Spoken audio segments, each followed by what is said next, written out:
ரதியக்கா அடுப்படியில் இன்றைக்கி பழைய சோறுக்கு ஸ்பைசியாக சுள்ளுன்னு ஒரு துவையல் செய்வோம் வாங்க. அக்கா என்ன பண்ணுறேன் பாருங்கள். வடை சட்டியில் 1 ஸ்பூன் மட்டும் ஆயில் விட்டுருக்குறேன். இது 2 ஸ்பூனு மல்லி, பெரிய ஸ்பூனுக்கு 2 ஸ்பூன் மல்லி.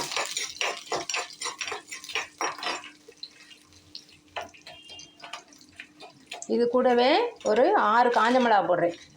இது நல்லா ஸ்பைசியாக இருக்கும் இந்த துவையல். நீங்கள் கம்மியாக வேணும், காரம் கம்மியாக வேணும்னா கொஞ்சம் ஒரு காஞ்ச மிளகா குறைச்சிக்கோங்க. சூப்பராக இருக்கும், ஸ்பைசியாக நல்லா காரசாரமாக இருக்கும். அந்த பழைய சோறுக்கு சுள்ளுன்னு இருக்கும். கொஞ்சம் நல்லா வதக்கலாம். அவ்வளோதான், அடுப்பை ஆஃப் பண்ணிடலாம். மல்லியும் காஞ்ச மிளகாவும் வறுபட்டுருச்சு. நல்லா எண்ணெயிலேருந்து வடிகட்டிடலாம். வடிகட்டி ஒரு பிளேட்டில் ஆற விட்ருவோம். அவ்வளோதான், ஆறிச்சாக்கா மிக்ஸி ஜாரில் போட்டேன். இதில் வந்து ஒரு கொட்டை கொஞ்சம் புளி, ஒரு 4 பல் பூண்டு, கொஞ்சம் ஜீரகம், அப்புறமா ஒரு கைப்பிடி அளவு தேங்காய், அப்புறமா இதுக்கு தேவையான சால்ட்டு, கல் உப்பு போடுறேன்க்கா. இப்போது ஒரு கைப்பிடி அளவு கறிவேப்பிலை. இதுக்கு கறிவேப்பிலை போட்டால் ரொம்ப டேஸ்டியாக இருக்கும். நம்மளுக்கு அவ்வளோ ஹெல்த்தி, நார் சத்து இதில் கிடச்சிரும். ரொம்ப வாசனையாக இந்த துவையல் ரொம்ப ரொம்ப ரொம்ப டேஸ்டியாக இருக்கும்.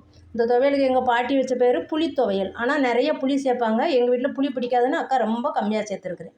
இதை இப்போ அப்படியே நம்ம துவையல் அளவுக்கு சட்னி பார்த்துக்கு தண்ணி ஊற்றி அரைக்காமல் துவையல் அளவுக்கு கொஞ்சம் கெட்டியாக அரைச்சிட்டு வரோம்.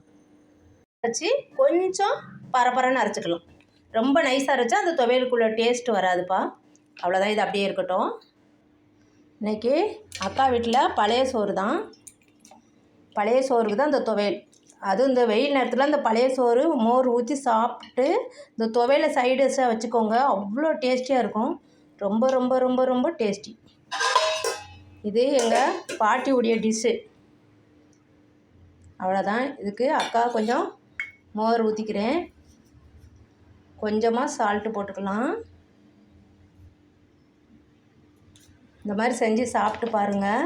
நல்லா கலந்துட்டு இந்த துவையலும் வச்சுக்கணும்.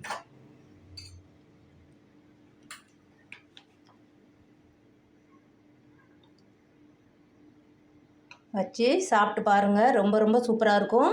ஹெல்த்தி துவையல் இது. மல்லி சேர்த்துருக்குறோம், கறிவேப்பிலை, அவ்வளோ கறிவேப்பிலை சேர்த்துருக்குறோம். நீங்கள் கறிவேப்பிலை வாசனை பிடிக்காதவங்க கொஞ்சம் கம்மியாக சேர்த்துக்கோங்க. ரொம்ப ரொம்ப சூப்பராக இருக்கும், டேஸ்டியாக. அந்த வெயிலுக்கு எதமாக ஹெல்த்தியான இந்த துவையல் செஞ்சு பார்த்துட்டு அக்காவுக்கு நல்ல காரமாக ஸ்பைசியாக இருக்கும், டேஸ்டியாக, நல்ல சத்து. நம்மளுக்கு கறிவேப்பிலை தனியாலாம் போட்டிருக்கோம். இதை செஞ்சு பார்த்துட்டு அக்கா கமெண்டில் எப்படி இருக்குன்னு சொல்லுங்கள். செஞ்சு சாப்பிட்டு பார்த்துட்டு சொல்லுங்கள். தேங்க்யூப்பா.